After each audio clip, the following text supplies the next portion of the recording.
I'm Jeff Bezos. And what is your claim to fame? I'm the founder of Amazon.com. I believe in the power of wandering.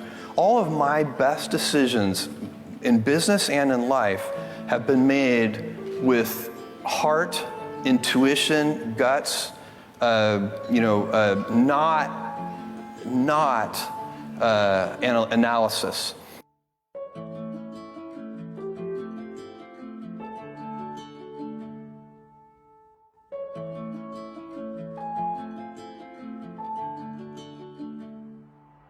You go into a store, when you want to buy something, do you have to put a credit card down? You just say, I'm Jeff Bezos, and they send you the stuff? How do you do that? And you have to carry cash around, or you carry anything? I do carry cash, and I have credit cards.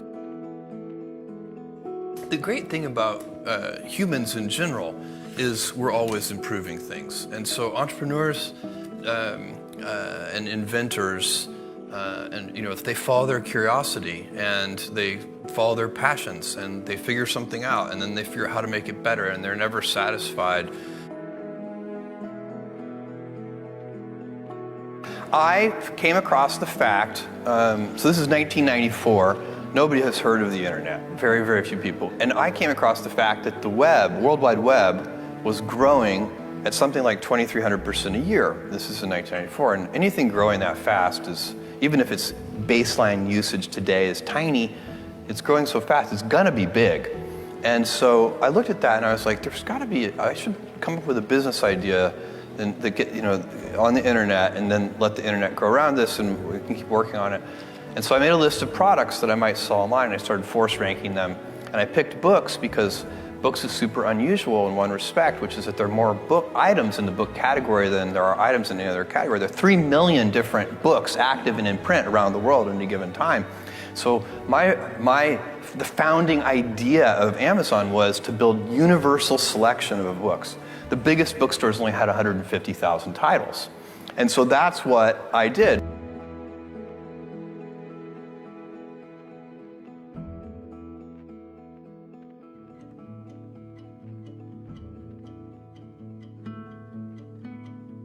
I went to my boss and said to him, I'm going to go do this crazy thing, and I'm going to start this company selling books online. And this is something that I had already been talking to him about in a sort of more general context. But then he said, let's go on a walk. And we went on a 2-hour walk in Central Park in New York City. And the conclusion of that was this, he said, this actually sounds like a really good idea to me. But it sounds like it would be a better idea for somebody who didn't already have a good job.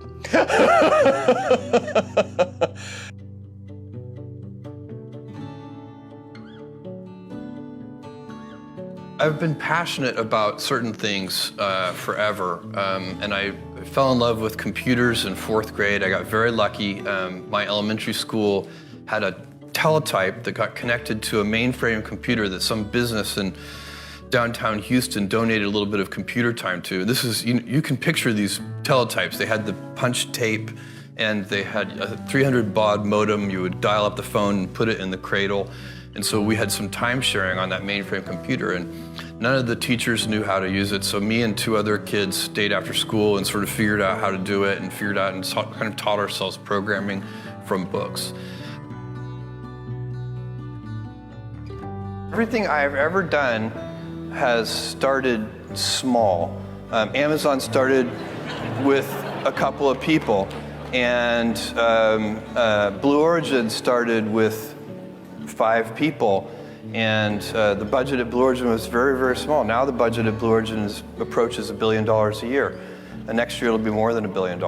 And Amazon, it literally was 10 people. Today it's 500,000 people, but it's hard to remember for you guys, but for me it's like yesterday. I was driving the packages to the post office myself and hoping one day we could afford a forklift. And so for me, I've seen small things get big, and it's part of this day one mentality. I like treating things as if they're small. Amazon, even though it is a large company, I want it to have the heart and spirit of a small one.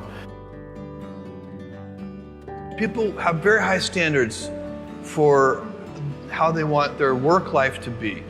And I said, look, if you can get your work life to be where you enjoy half of it, that is a home. That is amazing, because very few people ever achieve that. Because the truth is, everything comes with overhead. That's reality. Everything comes with pieces that you don't like. How much of the internet do you run? It's a good question. It's a lot, though.